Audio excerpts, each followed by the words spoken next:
وەزارەتی شەیدانی هەرێم و دەستگای شەیدانی عێراق کۆنگرەیەکی ڕۆژنامەوانی ساز دەکەن. ڕاستەوخۆ بۆتان دەگواسینەوە.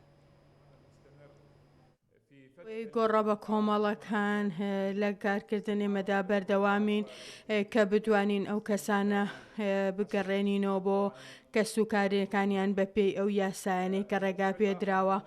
بابەتێکی تر کە هەیە کە باز لە مافە معنەویەکانی ئەو شەهیدانە دەکا کە بە شێوەیەکی ڕاستەقینە بتوان مامەڵایان لەگەڵاکن لە هەموو ئەو بابەنەوە چەند بڕیارێک هەیە. چەند یاسایەکی ژێ لەو بارەوە دەرکراوە دەبێ کە بەباز لە یا ئەو یاسانە دەکاو دەبێ بەبێ ئەو یاسانە ڕێک مامەڵەی لەگەڵدا ببگرێ.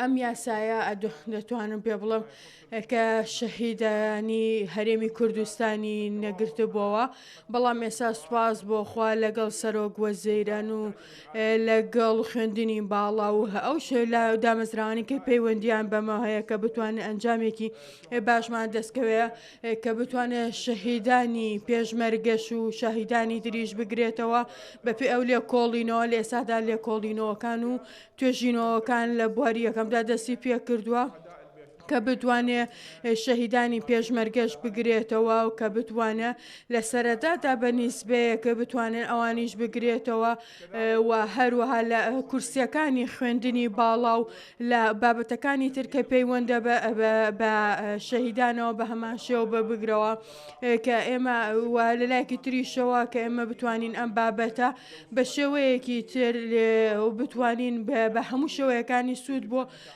کەسوکاری شەهیدان بگەڕێنینەوە. ئەمەژ لە پێکە بتوانین خزمەتی زیاتری کەسوکاری شەهیدان بکەین پشتیوان بەخوا بە هاوکاری ئێمە و بە هاوکاری براکانمان لە هەرێمی کوردستان ئەم بابەتانە بەرزیاتر بەرەو پێشەوە دەڕۆین وە کە باتێ لە کەیسی شەهیدان دەکەین کەیسێکی زۆر پیرۆزە و کەیسێکە هەردوو لا بیر و ڕامان وەکو یەکە سەبارەت بەوە ئەوە عێراق بە ناخۆشی زۆر تێدا پێبڕوە و کارەساتی زۆری بەسەردا هاتووە بۆیە هەبێ هەموو پارێزگاکان وەکو یەک بەبێ جیاوازی بتوانێت مافەکانی خۆیان دەست بکرەوە و ئەو کارانەی کە حکوومەتی بەعس و تیرۆریستان کردوانە هەموو پارێزگاکانی بەبێ جیاوازی کردوێتەوە.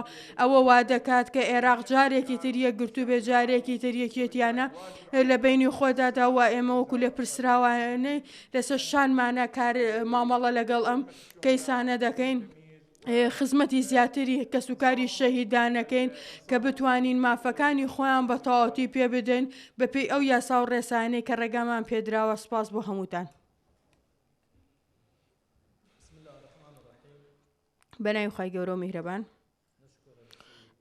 زۆر سپاس بۆ بەڕێ سوپاس بۆ سەرۆکی دەسەی شەیدان و سپاس بۆ هەموو ئەوانەی کە لێرەدان.